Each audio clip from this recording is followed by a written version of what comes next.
Tras 14 días de protestas en Napo, el gobierno cambia el lugar para construir la cárcel de máxima seguridad en Salinas, provincia de Santa Elena. Su alcalde hizo la propuesta. La Corte Constitucional rechazó la propuesta de reforma del presidente Noboa para retirar a los presos del grupo de atención prioritaria. El apagón para 7 grandes industrias se aplica desde hoy. No es total porque se provee servicio por horas y libera 350 megavatios del sistema interconectado nacional. Se abre una nueva controversia entre el gobierno y el municipio de Guayaquil, porque el Ministerio de Ambiente inició una auditoría al Cabildo de Aquiles Álvarez por la calidad del agua que se consume en la ciudad. Por cuarta vez se suspendió la audiencia de la acción de protección planteada por la vicepresidenta Abad, mientras el gobierno baraja otros escenarios para no reemplazar al presidente Noboa en campaña. El nuevo sistema inteligente para agendar citas en el IES cumple un mes y ha asignado 140,000 en medicina general. El Ministerio de Salud también anunció hoy que modernizará el suyo. La próxima asamblea tendrá 14 legisladores más y con ellos se reajustan los votos para lograr mayoría. Los crímenes dejaron 16 muertos en Nueva Prosperina este fin de semana. Se originaron, según la policía, tras una división interna del grupo criminal Los Tiguerones. La Fuerza Aérea de Israel destruyó un gigantesco depósito de municiones en una base militar siria para evitar, según su versión, que esas armas puedan llegar a manos de grupos terroristas. El deportista ecuatoriano Byron Guamá ganó la 4ª etapa de la Vuelta Ciclística a Costa Rica. Lunes 16 de diciembre, amigos, buenas noches. Iniciamos una nueva semana de noticias aquí en Televistazo Estelar. Los apagones ya son de menos horas, pero ¿hasta cuándo será esta medida? Tenemos información actualizada sobre la generación eléctrica del país. Bienvenidos.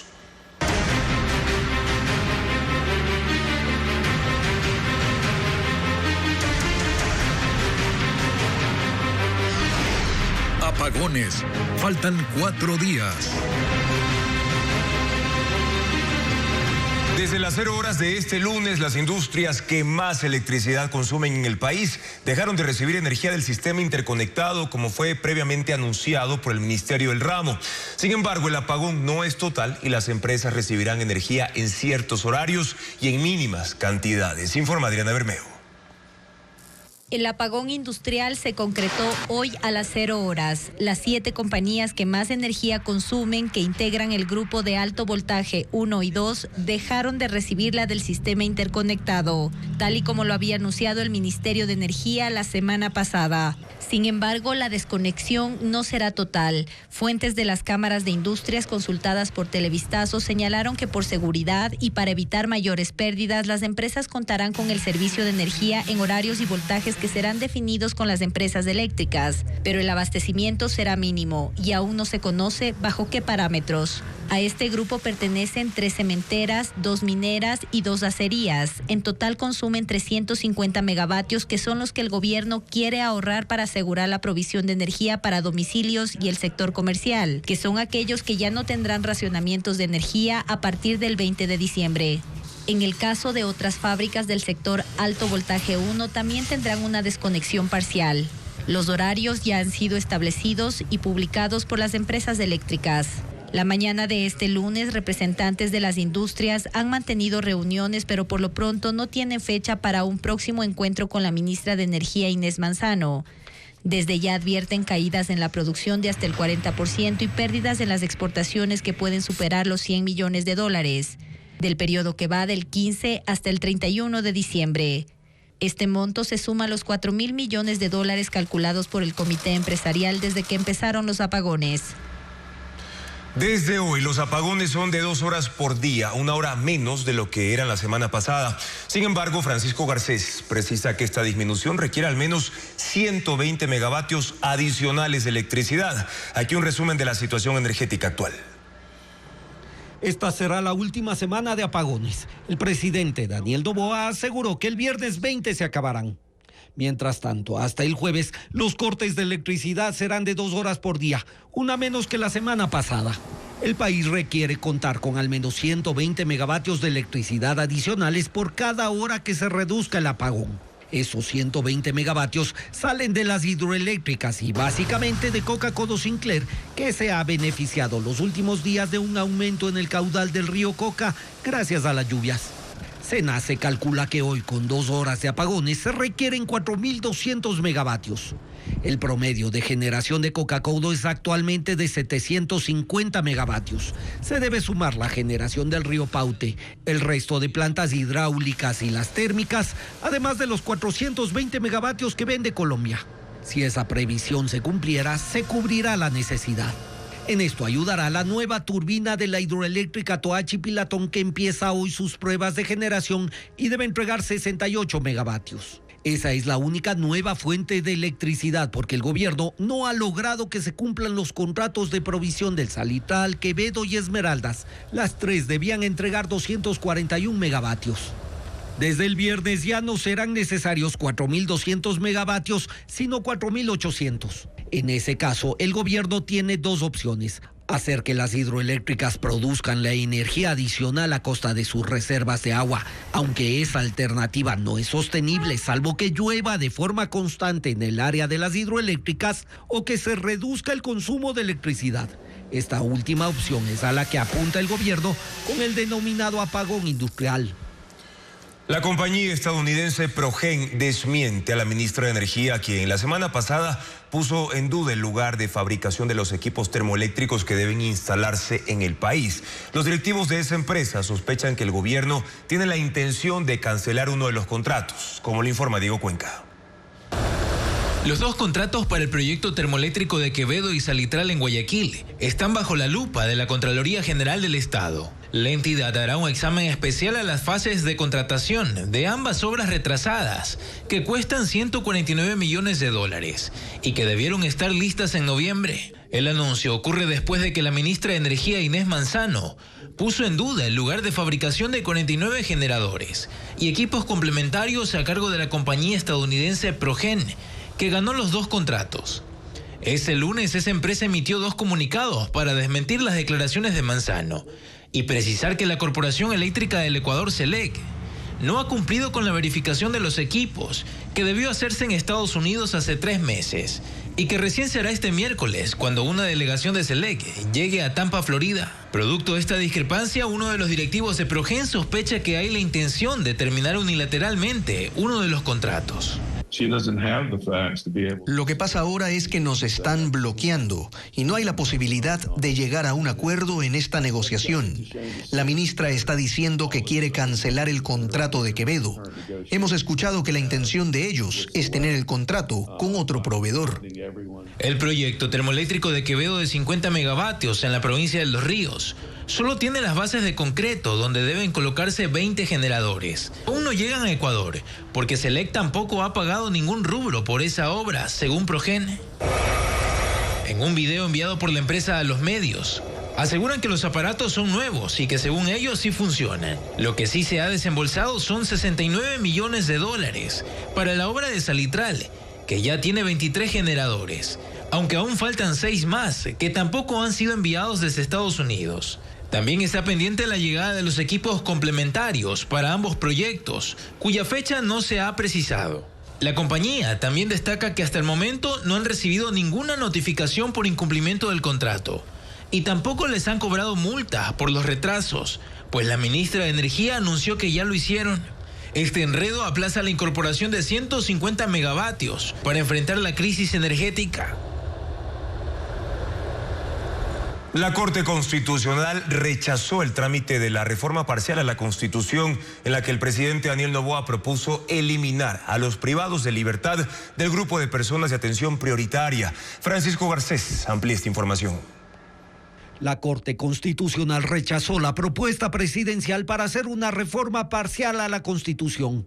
Él quería quitar a los privados de la libertad del grupo de personas de atención prioritaria del Estado. La Corte cerró la posibilidad de tramitar esa propuesta. 8 de los 9 jueces constitucionales tomaron esa decisión. Enrique Herreria fue el único que se opuso. La Corte llamó la atención al mandatario. Le recordó que en menos de un año ha presentado 4 propuestas de modificación constitucional y le exhortó a tener presente que las reformas constitucionales no pueden responder a consideraciones de conveniencia política. En su propuesta presentada el pasado 6 de noviembre, Noboa buscaba modificar el artículo 35 de la Constitución, argumentando que esa modificación no implica restringir los derechos de los privados de la libertad y que es necesaria porque el Estado no puede priorizar la satisfacción de las necesidades de los presos por sobre las del resto de los ciudadanos que no han cometido actos ilícitos.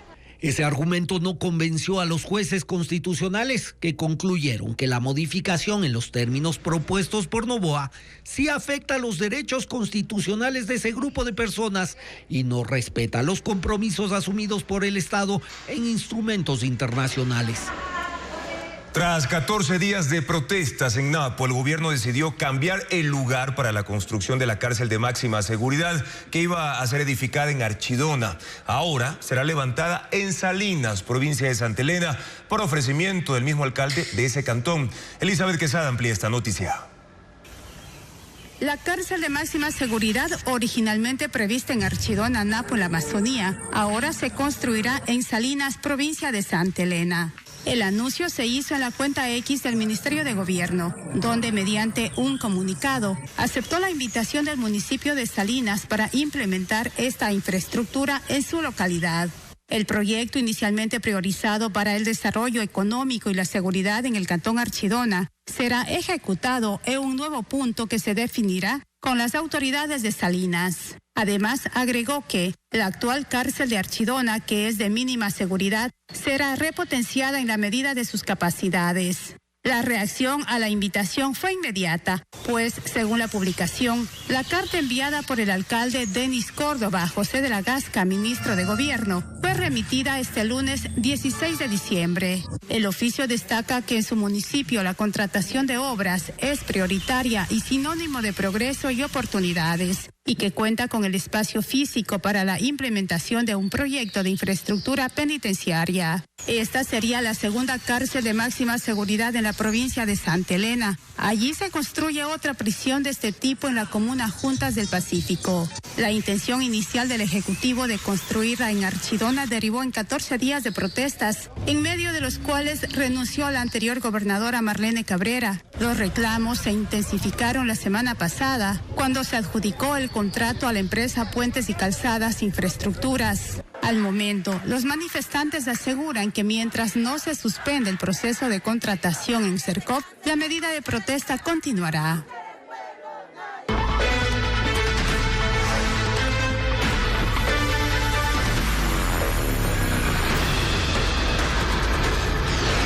Siria, el nuevo escenario. Medios extranjeros de prensa publican una declaración del ex dictador sirio Bashar al-Assad sobre su huida a Rusia. Indica que no fue una salida planificada y que Moscú pidió su evacuación porque la base rusa en la que estaba de visita estaba siendo atacada. Una semana después de la toma de Damasco por parte de fuerzas rebeldes y de la salida de Bashar al-Assad del poder, este ha publicado un comunicado en la cuenta oficial de Telegram que aparentemente sigue manejada por personas del régimen derrocado. Medios extranjeros de prensa recogen el escrito y es la primera vez que se sabe algo de al-Assad. Ahí escribe: mi salida de Siria no fue planeada ni se produjo durante las últimas horas de las batallas. A medida que las fuerzas terroristas se infiltraban en Damasco, me trasladé a Latakia en coordinación con nuestros aliados rusos para supervisar las operaciones de combate. La propia base militar rusa se vio sometida a un ataque intenso. Moscú pidió que el mando de la base organizara una evacuación inmediata a Rusia en la noche del 8 de diciembre. Y concluye diciendo que cuando el Estado cae en manos de los terroristas, cualquier cargo pierde sentido. Su salida ha dado paso a un tiempo en el que las fuerzas rebeldes del movimiento armado Hayat Tahrir al-Sham han tomado el poder y organizan la transición a un nuevo gobierno en medio de la incertidumbre sobre el futuro político y militar del país, que durante los últimos 13 años ha estado inmerso en una guerra civil, la brutal arremetida del régimen contra los opositores y los ejércitos rebeldes. Siria está entre la euforia y también la incertidumbre tras la caída del tirano Bashar al-Assad. Demoró 13 años en sumarse a países de Medio Oriente que derrocaron a sus regímenes durante la primavera árabe. Y aunque las revueltas representaron el fin de gobiernos totalitarios, la mayoría de las naciones pasó de la revolución a la anarquía.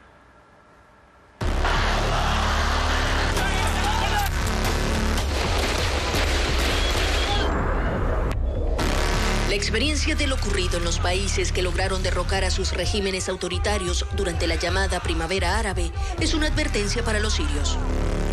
Las revueltas iniciaron en 2010 en Túnez y pronto se replicaron por decenas de países de África y Medio Oriente. Fueron relevantes en Egipto, Libia, Yemen y Siria hasta 2013 y terminaron con la caída de los tiranos, menos en Siria. Los que gozan de más estabilidad en la actualidad son Túnez y Egipto.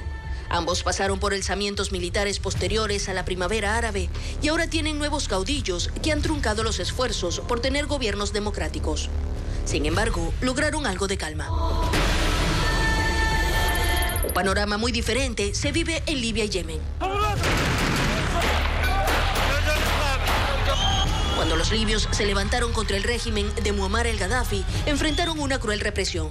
Y lo que empezó como un movimiento pacífico terminó en una guerra civil. Gaddafi fue derrotado y asesinado, pero el conflicto interno se mantiene con grupos rebeldes disputándose el poder. En Yemen la situación es similar. Se rebelaron contra el régimen de Ali Abdullah Saleh en 2011 y lograron su salida un año después. Le siguió un gobierno de transición que también fue derrocado y desde entonces el país está fragmentado, con grupos rebeldes enemigos peleando por territorio.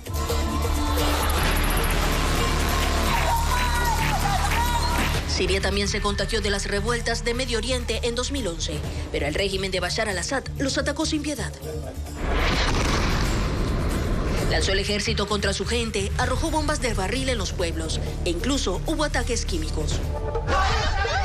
Decenas de miles fueron detenidos, torturados y asesinados. El conflicto fue aprovechado por extremistas islámicos que se enfrentaban contra el régimen y entre sí. Fue entonces cuando hizo su aparición ISIS, que con barbarie instaló un califato. Provocó que se involucraran en el conflicto países de Occidente como Estados Unidos. También lo hizo Turquía para apoyar a otros rebeldes y Rusia se puso del lado de al-Assad. Más de 3 millones de civiles huyeron, las ciudades quedaron en ruinas y la guerra se extendió hasta ahora, cuando el sorpresivo ataque yihadista derrocó a al-Assad. Los sirios creen que en 13 años de conflicto lo peor ya ha pasado. Pero el movimiento armado que ahora está al mando lo integran también extremistas islámicos. Y aunque prometen moderación, la experiencia de otros países siembra dudas sobre el futuro de Siria. Más de 140.000 citas médicas programó el IES mediante el nuevo sistema de agendamiento con inteligencia artificial. El presidente del Consejo Directivo del Seguro Social contó a Televistazo que hay distorsiones que se están corrigiendo para que el registro de fechas sea más efectivo. Informa Carla Delgado. En el último mes, el Instituto Ecuatoriano de Seguridad Social agendó 140.000 citas médicas con el nuevo sistema que usa inteligencia artificial. El sistema geolocaliza la llamada y gestiona la cita dependiendo del domicilio del afiliado. Televistazo hizo una prueba y le tomó menos de 4 minutos agendar un turno para medicina general. En la unidad médica. Fundación para Atención Médica Popular Lenin Mosquera. Con el médico. Doctora Estefany Niño. Para el día. Miércoles 25 de diciembre. No ocurrió lo mismo cuando se intentó agendar una cita para especialidades como psicología, ginecología y odontología. Muchas gracias por la espera. Mi disculpa. Le comento que al momento no tenemos disponibilidad de citas médicas. El presidente del directorio del Instituto Ecuatoriano de Seguridad Social, Eduardo Peña, explicó que hay distorsiones que se han detectado y que están siendo corregidas para perfeccionar el sistema. Nos encontramos, el momento que fuimos a las unidades, es que había, por ejemplo, en el AS400, doctores que tenían la agenda solo a la mitad del día. Otros que la tenían cerrada, porque hace 3, 4 o 5 meses se fueron de vacaciones. Y mire usted qué raro, no se la volvieron a abrir. Y que el número de agendamientos actuales es apenas el 30% de lo que este sistema puede gestionar. Cuando empezamos a corregir esas distorsiones, el robot recupera todos esos espacios de citas que de alguna manera heterodoxa no estaban disponibles. La cifra, según indicó Peña, irá en aumento a medida que se vayan habilitando los centros médicos a escala nacional. A la par, el IES busca incrementar el abastecimiento de medicamentos en las unidades médicas que atienden a los asegurados para que el servicio sea completo. En este momento, según el presidente del directorio, hay un 70% de abastecimiento en medicamentos y un 65% de insumos. Los afiliados pueden agendar sus citas médicas llamando al call center y por la página web del IES. Se suspenderá el cobro de impuestos y servicios vehiculares en el servicio de rentas internas desde el 31 de diciembre hasta el 14 de enero. Además, las viviendas de menos de $81,880 no pagarán el impuesto predial. Adriana Bermejo con la explicación de estos y otros servicios. El SRI suspenderá el cobro de impuestos y servicios vehiculares desde el 31 de diciembre hasta el 14 de enero del próximo año. Esto aplica igualmente para los pagos en instituciones financieras y en el portal SRI en línea. Hasta el 30 de diciembre se podrá pagar en cualquier agencia, matriculación y transferencias de dominio de vehículos y motos. Pero para los trámites de reversos de contratos, exoneraciones y actualización de características, la fecha límite es el 22 de diciembre. El SRI informó que en el periodo de suspensión se realizará la configuración de los impuestos vehiculares para el periodo fiscal 2025. En Quito, las personas que tengan una casa de menos de $81,880 no pagarán impuesto predial. La ordenanza 066 aprobada por el Consejo Metropolitano especifica que si esa vivienda es de una persona natural que no tiene otra casa, estará exonerada del tributo los 5 próximos años el 100% y los siguientes 5 el 50%. El beneficio aplica de forma automática desde este año sin hacer trámites. Los valores que sí se pagarán son las tasas de seguridad ciudadana, gestión de riesgos y las contribuciones al Cuerpo de Bomberos de Quito y por mejoras. El descuento es de $30 a $40. Hasta el 2 de enero estará habilitada la plataforma del registro social para que los estudiantes completen el proceso de admisión a las universidades públicas del país para el primer periodo del 2025. Es un formulario en el que se incluye información social y demográfica y solo lo deben llenar los estudiantes que reciben un correo electrónico en el que se incluye el link de acceso a la plataforma. Este formulario es el único medio para proporcionar información actualizada de los estudiantes.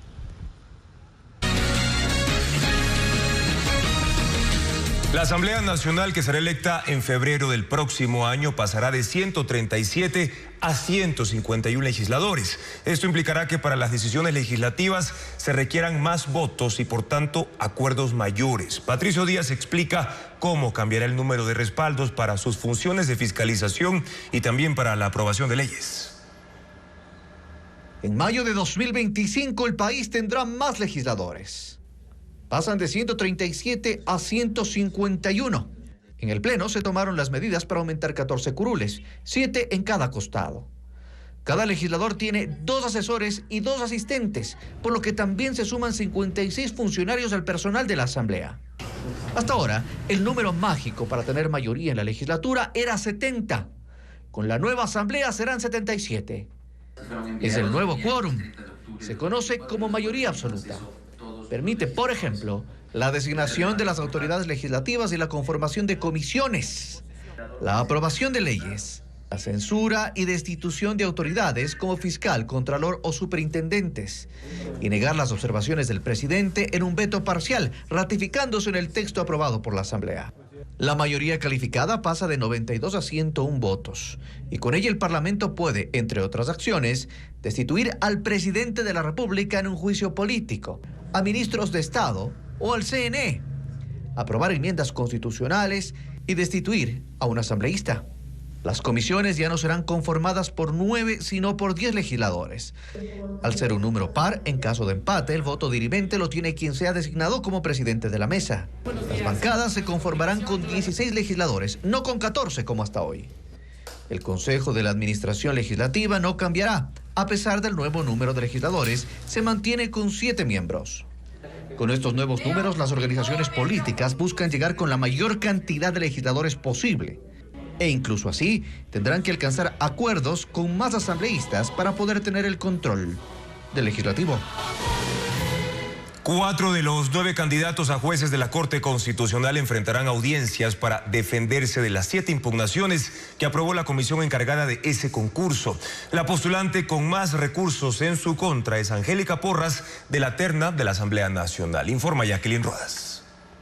La comisión encargada de elegir 3 jueces para renovar la Corte Constitucional resolvió dar paso a 7 de las 10 impugnaciones presentadas en contra de los candidatos. Angélica Porras, propuesta por Pierina Correa y proveniente de la terna de la Asamblea, es la que más reparos recibió. Fue impugnada por la fiscal Diana Salazar por falta de probidad, integridad y ética. Según la funcionaria, Porras no merece ser magistrada porque ha abusado del derecho y fue condenada por violencia política de género. También fue impugnada por el Observatorio de Control Ciudadano y por un grupo de abogados. Ellos sostienen que Angélica Porras no es independiente, responde al correísmo y ha hecho activismo a favor de personas de conducta reprochable, como el exdefensor del pueblo Freddy Carrión, sentenciado por abuso sexual. Las 3 impugnaciones fueron aceptadas a trámite y la candidata deberá defenderse en audiencia. José Luis Terán, de la terna del Legislativo, tiene 2 impugnaciones. Lo acusan de irregularidades en su declaración patrimonial como profesor de la Universidad Central y de un incremento injustificado de sus bienes. Las 2 impugnaciones restantes que pasaron el primer filtro se presentaron en contra de las candidatas enviadas por el presidente Daniel Noboa. Claudia Salgado es acusada de haber actuado en contra de las víctimas del caso Chevron cuando trabajó en la Procuraduría, y Pamela Aguirre de cobrar un salario en la Corte Constitucional sin haber trabajado. Las audiencias para tratar el fondo de las impugnaciones se realizarán en enero. Israel voló un gigantesco depósito de municiones en una base militar siria para evitar que esas armas puedan llegar a manos de grupos insurgentes que amenazan su seguridad. Las fuerzas de defensa continúan su ofensiva aprovechando la transición política después de la caída de Bashar al-Assad, y aunque aseguran que no les interesa controlar lo que ocurre en ese país, quieren evitar que grupos terroristas se instalen cerca de su frontera. Bases de misiles han sido los blancos más recientes de los ataques de Israel en Siria. La explosión se produjo en un arsenal en el área rural de Tartus, una ciudad costera en el Mediterráneo, y es parte de los bombardeos contra instalaciones militares, no solo en el corredor occidental de ese país, desde Alepo en el norte hasta Damasco en el sur, sino de operaciones dirigidas contra arsenales en toda Siria. El Observatorio Sirio de Derechos Humanos cree que desde la caída de Bashar al-Assad hasta hoy van más de 300 bombardeos contra depósitos de municiones, aeródromos, instalaciones navales y radares. La intención de Israel es destruir todas las capacidades militares que alguna vez tuvo el ejército de Bashar al-Assad. Jefes militares de Israel han dicho que en Siria hubo un estado enemigo que como tal se ha derrumbado, pero que existe el riesgo de que sus armas lleguen a grupos extremistas y estos se establezcan cerca de la frontera. De ahí que además las fuerzas de defensa avanzan en el borde con Siria y se posicionan en la zona desmilitarizada de los Altos del Golán, un área de amortiguamiento de la que ahora tienen control. Y aunque el gobierno ha dicho que no le interesa tener algún tipo de gestión administrativa en Siria, Benjamín Netanyahu aseguró que determinarán su política hacia ese país en función de los acontecimientos, en momentos en los que apenas ha empezado a tomar forma un gobierno de transición. Agricultores y ganaderos españoles protestan contra el acuerdo comercial de la Unión Europea con el Mercosur, que fue oficializado la semana pasada. Durante una concentración al pie del Ministerio de Agricultura en Madrid, acusaron de competencia desleal a productos como el banano sudamericano por sus precios más bajos. Los manifestantes demandan que para la implementación de los acuerdos se exija a productores del área Mercosur los mismos estándares de calidad y protección ambiental que imponen a la producción local. Crisis política en Alemania, una disputa sobre el futuro económico entre el canciller Olaf Scholz y el ministro de Finanzas llevó a la ruptura de la coalición de partidos que le ha permitido gobernar. Scholz se sometió al voto de confianza en el Parlamento y lo perdió. Solo tuvo respaldo de su movimiento, el Partido Socialdemócrata, y ante esto el canciller ha pedido la disolución del Parlamento y llamar a nuevas elecciones legislativas, posiblemente el 23 de febrero. Scholz había iniciado una campaña por su reelección, pero esta situación lo pone al borde del final de su gestión al frente del gobierno. Wir sind die Kraft der Mitte. Un tiroteo se registró hoy en una escuela en Estados Unidos. Un alumno de un establecimiento cristiano privado en Madison, Wisconsin, abrió fuego con una pistola poco antes del mediodía y, según reportes oficiales, mató a 2 personas y dejó al menos 6 heridos. Las víctimas fatales son un alumno y un profesor. Luego se informó que el agresor también murió. La policía dijo que encontraron su cuerpo cuando llegaron para atender la emergencia. El caso está bajo investigación. Un guerrero de terracota que representa la imagen de un alto oficial militar fue desenterrado de un pozo en el mausoleo del emperador Qin Shi Huang, en la provincia de Shanxi, noreste de China. Los oficiales suelen estar vestidos con una armadura de escamas de colores decorada con patrones. Sus manos están entrelazadas y llevan nudos florales en forma de cinta. Los arqueólogos numeraron y fotografiaron cada parte de la estatua de arcilla fracturada antes de enviarla al laboratorio arqueológico para su investigación y restauración. Hasta el momento se han desenterrado más de 50.000 piezas. Se proyectará un documental alemán en la Asociación Humboldt en Quito. Además, la Orquesta Sinfónica Juvenil José Joaquín de Olmedo ofrecerá un concierto gratuito en Guayaquil. Estefanía Arias con las fechas de estos eventos en la agenda cultural.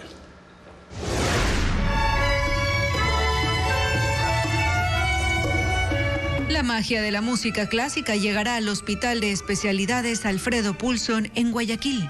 La Orquesta Sinfónica Juvenil José Joaquín de Olmedo ofrecerá un concierto navideño como parte de su programa Salud Arte, organizado por el Centro Ecuatoriano Norteamericano. El evento gratuito será el martes 17 a las 10 de la mañana.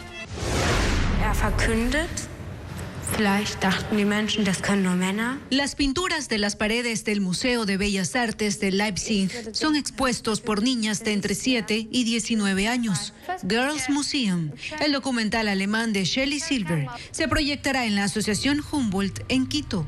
Estas menores describirán sus impresiones sobre estas piezas. La función gratuita será el martes 17 a las 6 de la tarde.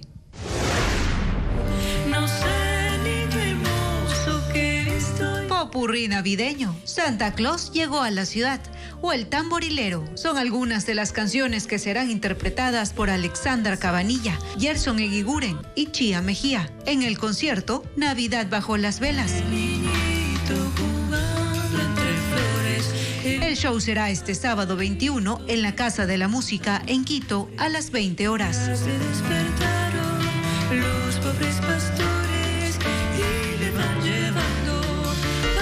La división entre los tiguerones deja 16 muertos durante el fin de semana en Nueva Prosperina, en el noroeste de Guayaquil. Se disputan la economía criminal de un amplio sector donde viven 200.000 personas. Hay 15 detenidos tras los operativos.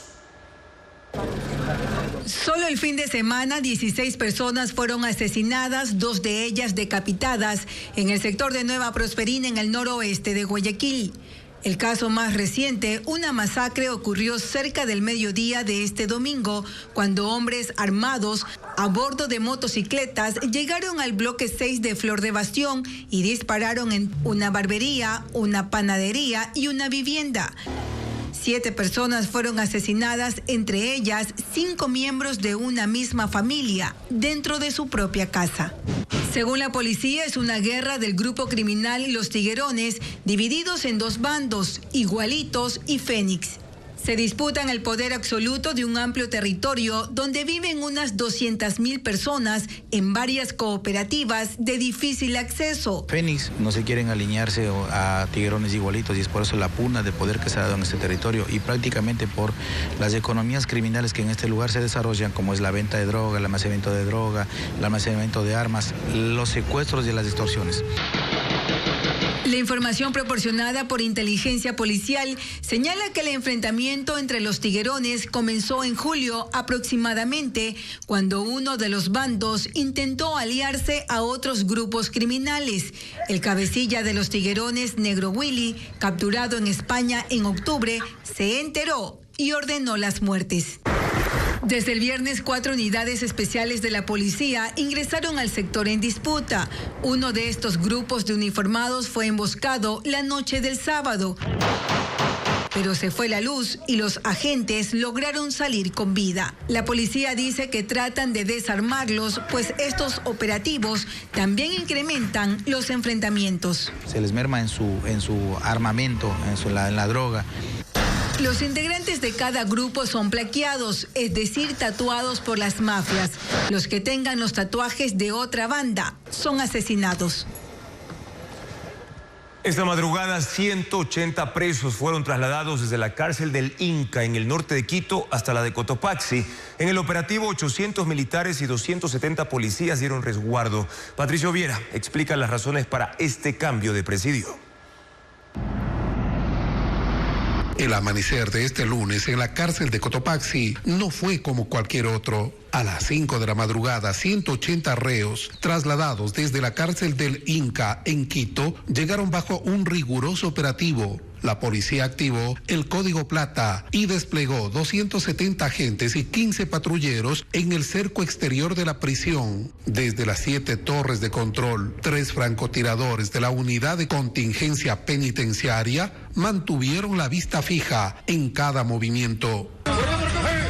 Los reclusos llegaron en 5 buses de transporte interprovincial, escoltados por vehículos de las Fuerzas Armadas, incluidos 7 blindados Cobra 2. En donde se emplearon 800 efectivos militares y más de 50 vehículos. Los reos bajaron esposados en grupos de 10 y fueron enviados al pabellón de mínima seguridad. El operativo se extendió hasta las 6:30 de la mañana. Unas 30 personas se acercaron a la zona externa de la cárcel de Cotopaxi para solicitar información sobre los presos trasladados. Según las Fuerzas Armadas, los reclusos reubicados son de baja peligrosidad. Destruyen un campamento de minería ilegal que estaba instalado a 4.000 metros en una zona montañosa de la parroquia Buenos Aires de Urcuquí, en Imbabura. Más detalles de la ejecución de este operativo con Cristian Tinajero. Un centenar de militares del Comando Operacional 1 Norte subió por las montañas de Urcuquí, en Imbabura, hasta alcanzar 3 yacimientos de oro en la parroquia Buenos Aires, identificada como foco de la minería ilegal. La intervención se desarrolló en las zonas conocidas como El Olivo, Mina Vieja y Mina Nueva, a 4.000 metros. Allí se descubrió que alrededor de 2.000 personas habían cavado una red de túneles para extraer oro. Los uniformados desarmaron e incendiaron unas 10 estructuras que servían de campamento para los mineros ilegales, junto con maquinaria industrial. También hallaron 250 bultos de rocas con oro, listas para ser procesadas y comercializadas. Al descender a unos 10 kilómetros en el sector de Río Verde, decomisaron un fusil, 5 pistolas, 6 alimentadoras, 147 municiones y un sistema de radiocomunicación, con el cual aparentemente se extorsiona al personal que realiza esta minería ilegal. Asimismo, hemos encontrado todo el material que se emplea para la extracción ilegal de estos recursos. Según un informe de inteligencia militar, desde 2023 en estas zonas de Urcuquí operan las bandas identificadas como los Sarumeños y los Lobos. La intervención duró 72 horas. Solo una persona fue detenida. La policía incautó 3.8 toneladas de droga en un puerto de Guayaquil. Los uniformados también inhabilitaron una narcopista de 1.500 metros de largo. Merlin Ochoa informa que hay 3 detenidos. La policía de antinarcóticos decomisó 3.8 toneladas de cocaína en el área de preembarque de uno de los puertos marítimos de Guayaquil. Durante la operación Poseidón 15, los agentes, con ayuda de canes adiestrados, identificaron un contenedor con cajas de banano contaminadas con la cocaína. El destino era el puerto de Bélgica. Según la policía, este cargamento supera los 150 millones de dólares en el mercado europeo. Luego del decomiso, se realizaron 3 allanamientos y hubo 3 detenidos. Investigación militar permitió hallar una pista clandestina usada, según los uniformados, para el traslado de cocaína. La Fuerza Aérea y la policía, con maquinaria pesada, la inhabilitaron. La narcopista tenía 1.500 metros de largo por 15 de ancho. Se hicieron varias zanjas para que no puedan aterrizar aviones. Sucedió el domingo en una zona de difícil acceso de la parroquia Colonche, en Santa Elena, a 3 horas de Guayaquil. Santa Elena es parte de la ruta aérea usada por los narcos para trasladar cocaína desde el país hasta México, de donde traen armamento y dinero para pagar el cargamento. A 100 metros, los uniformados encontraron una casa de madera y caña que almacenaba combustible de avión. No hay detenidos. En una vivienda en el sur de Guayaquil, la policía y militares decomisaron cajas de bebidas alcohólicas, cartones con botellas vacías, tapas y etiquetas de reconocidas marcas, así como distintos tipos de envases que se utilizaban para rellenar las botellas. Según los agentes, es una banda que se dedicaba a alterar los licores sin registro sanitario, que después eran vendidos en discotecas o en el sector. Hemos encontrado varias etiquetas del SRI, whiskies que bordean los 150, 200 y hasta $300. 2 personas fueron aprehendidas. También se decomisaron cámaras de seguridad instaladas en los exteriores de la casa. 44 hidroeléctricas de 15 provincias son la principal fuente de electricidad del país. Una serie de pequeñas plantas y las de potencia media entregan el 30% de la hidroelectricidad de Ecuador. Francisco Garcés explica cuál es la situación actual. Este lunes empezó a funcionar la primera turbina de 68 megavatios de la hidroeléctrica Toachi Pilatón. Es la primera de las 3 de la Casa de Máquinas Ayuriquín, una de las 2 con las que cuenta este proyecto hidroeléctrico. La otra es Arapuyo, que también consta de 3 turbinas, aunque más pequeñas, pues en conjunto producen apenas 49 megavatios, que están en funcionamiento. Cuando todas las turbinas funcionen, generarán 254 megavatios. Desde la próxima semana producirá apenas 117 megavatios, convirtiéndose así en la 9ª central de potencia intermedia del país. Como estas hidroeléctricas, el país tiene 32 en 14 provincias, consideradas pequeñas y medianas, pero que sumadas generan el 30% de la electricidad hidráulica. De este grupo se destacan plantas como Mina San Francisco y Marcel Añado, porque aunque medianas, la generación de cada una es capaz de iluminar los hogares de 2 provincias. De ellas, Mina San Francisco, que está entre Azua y El Oro en el río Jubones, es la más afectada por la sequía, aunque no en la misma proporción, pero hidroeléctricas como Marcel Añado de Wind también son afectadas por la falta de agua. Está entre Guayas y Manabí en el río Daule, y si bien puede generar 213 megavatios, este viernes solo alcanzó los 87 megavatios en promedio.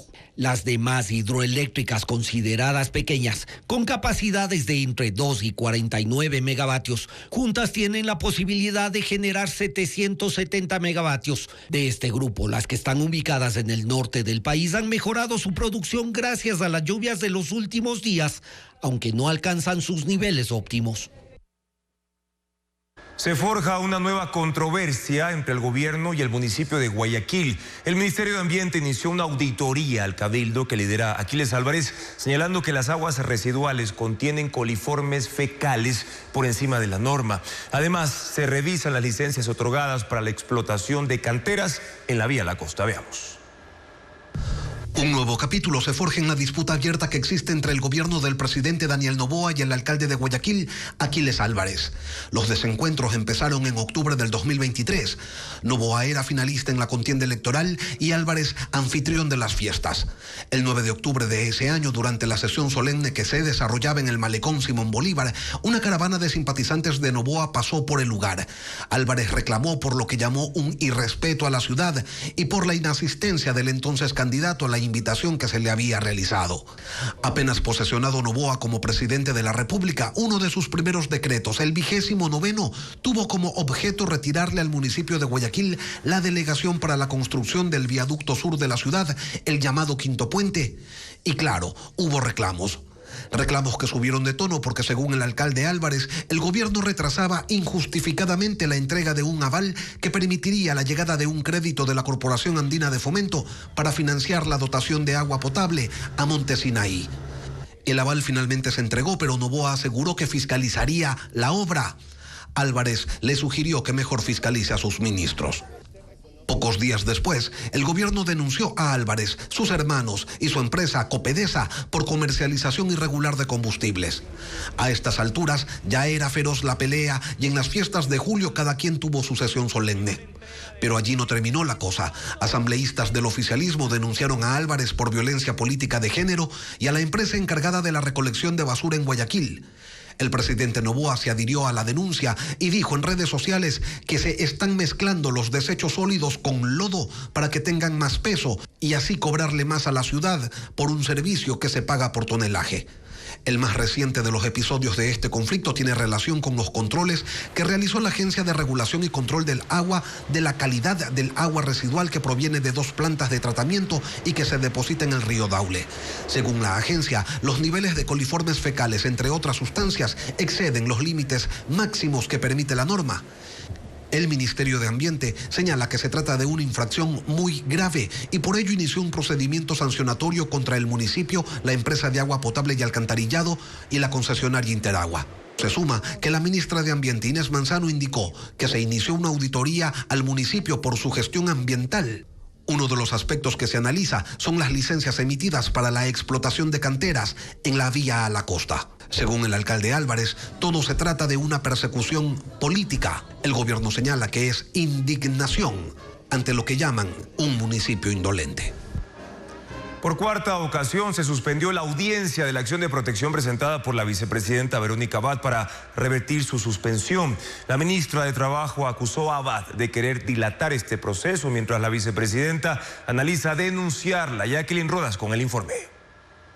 Este lunes se esperaba el final de la audiencia de la vicepresidenta Verónica Abad, pero se suspendió por cuarta vez. El motivo, que la sala de la Corte de Pichincha, que tramita la primera acción de protección presentada por Abad, no envió la documentación del proceso. Esa información es indispensable, dijo la abogada de la vicepresidenta, para contrarrestar las declaraciones de la ministra de Trabajo, Ivonne Núñez, que la acusa de perjurio y abuso del derecho por presentar 2 acciones por los mismos hechos. La ministra pidió a la jueza Nubia Vera que no suspenda la audiencia. Realmente quienes han tratado de dilatar y continúan es la legitimada activa. El criterio de esta ministra de Estado es que el caso debe continuar el día de hoy tal como usted lo estableció. Pero la jueza consideró necesaria la información. Los abogados de Abad ingresarán la documentación faltante y la audiencia se retomará este miércoles para las intervenciones finales. Tras esta nueva suspensión, la vicepresidenta anunció que analiza presentar una denuncia por calumnia en contra de la ministra. Yo voy,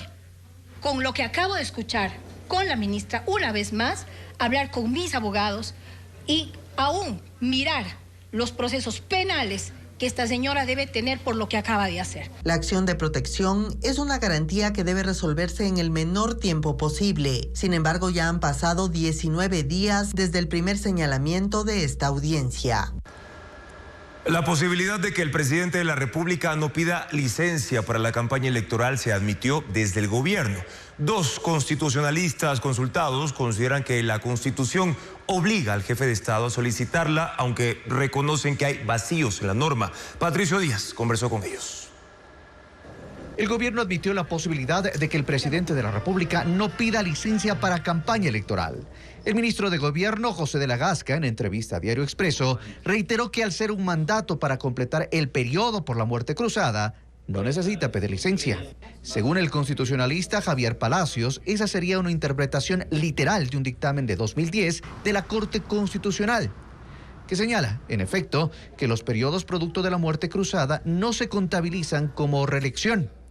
Pero recuerda que la reforma al Código de la Democracia en 2020 hace una referencia directa a que los dignatarios que opten por la reelección inmediata al mismo cargo deberán hacer uso de licencias sin remuneración desde el inicio de la campaña electoral. El presidente sí está formalmente optando por el mismo cargo y lo que busca el artículo 93 es garantizar una igualdad electoral en la campaña. El constitucionalista André Benavides coincide en que el presidente debe pedir licencia por el tiempo de campaña. La interpretación del gobierno solo aplica para el número de reelecciones, que según la Constitución es una sola. Pero esto tuvo como resultado que la Asamblea Nacional se haga una reforma porque veíamos que ciertos funcionarios públicos que estaban de presidentes lo que hacían era justamente utilizar el aparataje estatal para tener cierto tipo de beneficio, cierta ventaja. Y en el caso de que el presidente no tome licencia, el Tribunal Contencioso Electoral tendrá que definir si es o no legal la decisión, siempre y cuando alguien haga la denuncia.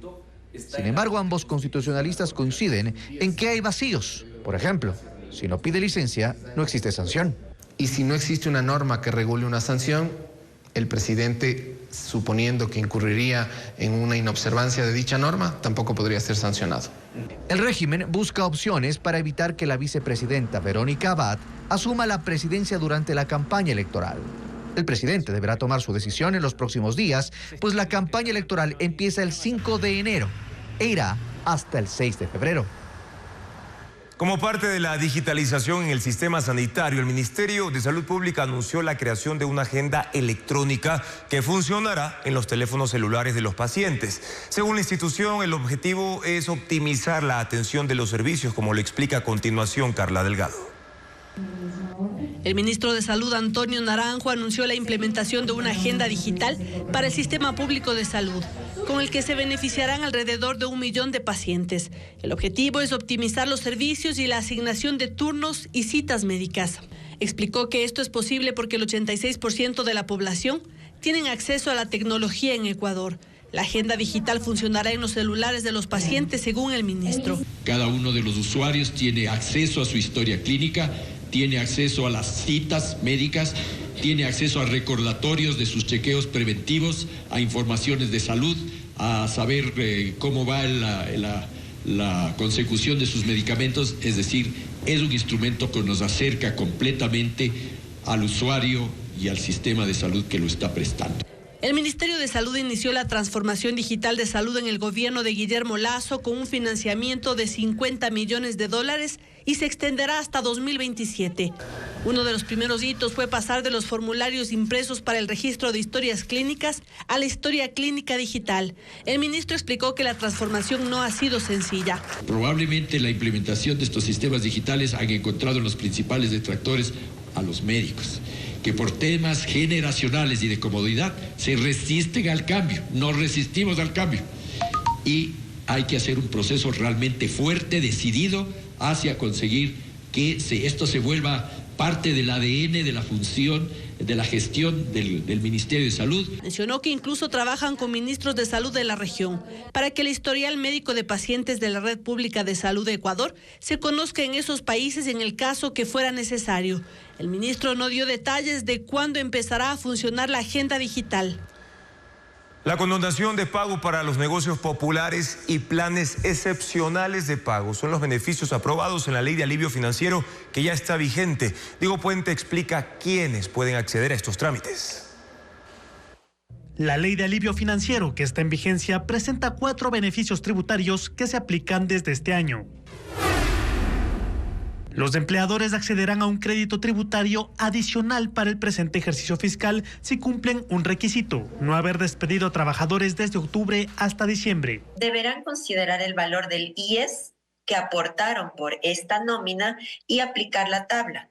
este valor va a ser considerado como crédito tributario de impuesto a la renta. Pero el porcentaje de beneficio varía. Las más grandes pueden beneficiarse de hasta 5%, mientras que las micro y pequeñas empresas hasta un 40%, depende de su volumen de ventas.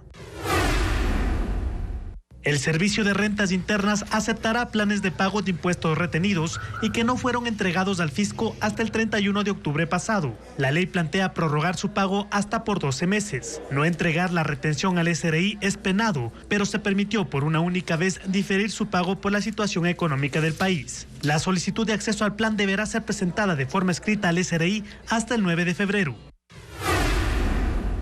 Las deudas de hasta $460 serán perdonadas automáticamente. Los contribuyentes no deberán realizar ningún trámite para acogerse a este beneficio. Esta condonación de deudas se aplica no solo en materia tributaria, sino también en haberes pendientes con gobiernos autónomos y otras instituciones.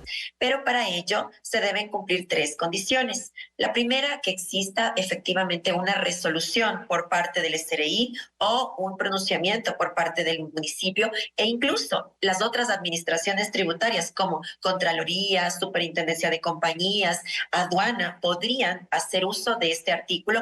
Otra condonación que está en vigencia es la del impuesto a la renta de los ejercicios 2022 y 2023 de los contribuyentes del RIMPE, es decir, de todos los negocios populares que facturan hasta $20,000 al año. Este perdón aplica incluso si dichos contribuyentes no han presentado la declaración correspondiente. Los interesados en acogerse a este beneficio deben seguir los pasos que se detallan en la página web del SRI. OpenAI anunció la integración de videollamadas en tiempo real y la pantalla compartida en ChatGPT. Además, la empresa china Magic Lab tiene un grupo de robots humanoides trabajando en su fábrica. Google presentó su último modelo de inteligencia artificial Gemini 2.0. Según dijo la compañía, es el doble de rápida que su versión anterior y potenciará los agentes virtuales que asisten a los usuarios. Puede generar imágenes y audio en varios idiomas, revisar códigos de programación, jugar videojuegos y ayudar durante las búsquedas de Google. La empresa china Magic Lab tiene un grupo de robots humanoides trabajando en su fábrica. Ellos pueden manipular materiales, seleccionar piezas, escanear componentes e inspeccionar productos. Tienen una mayor adaptabilidad en diferentes ambientes. Estos androides utilizan la información del sensor de visión de la cabeza y evitan obstáculos. Sure, I'd love to. OpenAI anunció la integración de videollamadas en tiempo real y la pantalla compartida en ChatGPT. Estas funciones están disponibles en la aplicación móvil y permiten a los usuarios comunicarse con el chatbot de una forma más inmersiva y natural. Además del modo Papá Noel, en el que se podrá hablar con una voz como la de Santa Claus por las fiestas navideñas. And then go into this little drop-down menu and hit Share. Para escoger adornos navideños en Quito hay extremos, figuras de nacimiento que miden 5 milímetros hasta esculturas que llegan a los 9 metros. Los pesebres son las figuras más vendidas en diciembre en los talleres que fabrican este tipo de esculturas de todos los tamaños. Diego Puente recorrió varios de estos lugares.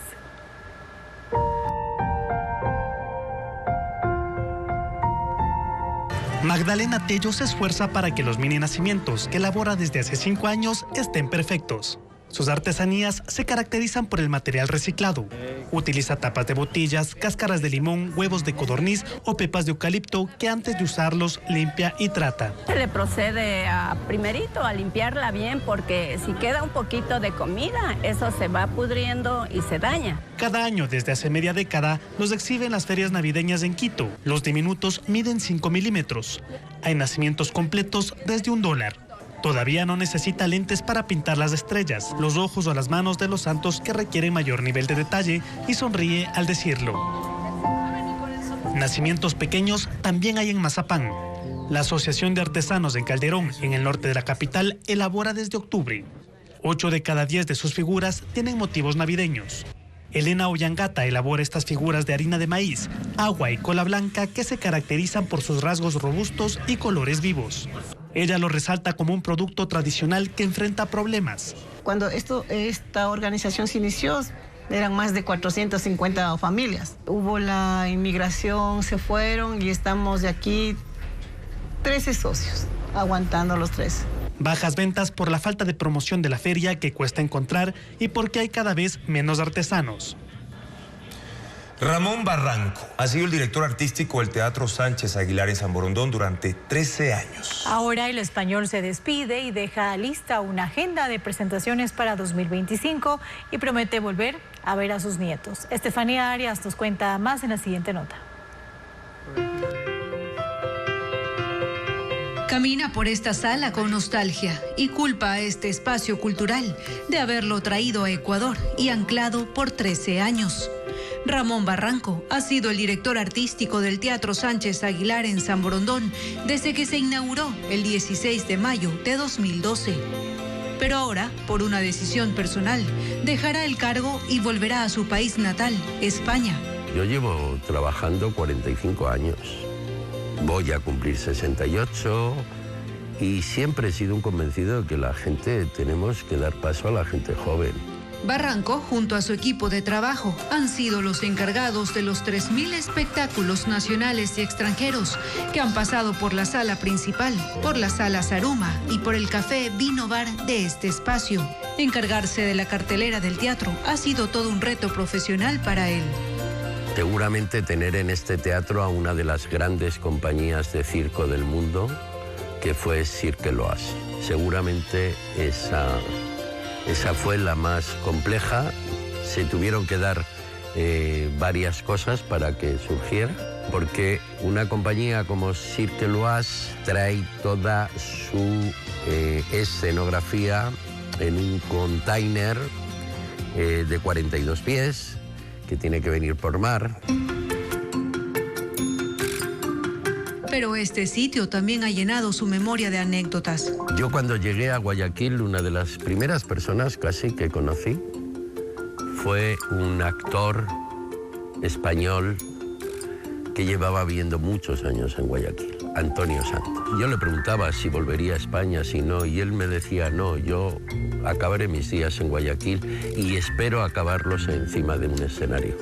Y así fue. Antonio Santos murió en este teatro hace algunos años y es nuestro duende, es el duende que nos cuida. Murió en un momento determinado, se sintió fatigado, cansado, bajó a camerinos y murió. Será a fines de diciembre cuando se despida de esta oficina, pero deja lista la agenda de eventos de 2025, porque afirma que en la ciudad hay amor por el arte y la cultura. De lo que hoy está pasando en esta ciudad, el Teatro Sánchez Aguilar tiene mucha culpa, mucha responsabilidad. Pero lo que tiene Guayaquil es una gente maravillosa. Eso me llevo de Guayaquil. Y asegura que no es una despedida, es un hasta pronto, porque uno de sus hijos se casó en Ecuador, así que volverá cuando nazcan sus nietos ecuatorianos. Abe, no se hable más de esto, ¡corre! Ya se lo dije. ¿Qué? La icónica serie de los 2000, Malcolm in the Middle, regresará con 4 nuevos episodios que se estrenarán en una plataforma digital. Aún se desconoce la fecha de lanzamiento. La serie se centrará en el reencuentro de esta familia con motivo de los 40 años de bodas de Hal y Louis. Malcolm, ahora adulto y con una hija, tendrá los mismos conflictos que sus padres. Muchas gracias por la invitación. Gracias por su confianza y sintonía de siempre, amigos. En contacto directo estará el analista político César Febres Cordero Loyola para analizar el mano a mano político entre Daniel Noboa y Aquiles Álvarez. Y en el especial, jóvenes ecuatorianos exitosos. Jocelyn Valencia hablará del emprendimiento de filtros de agua que empezó poco antes de la pandemia y en estos momentos está en 3 países. Sigan las noticias, amigos, a toda hora en ecuavisa.com. Información siempre verificada con el sello de Televistazo. Buenas noches y buen inicio de semana.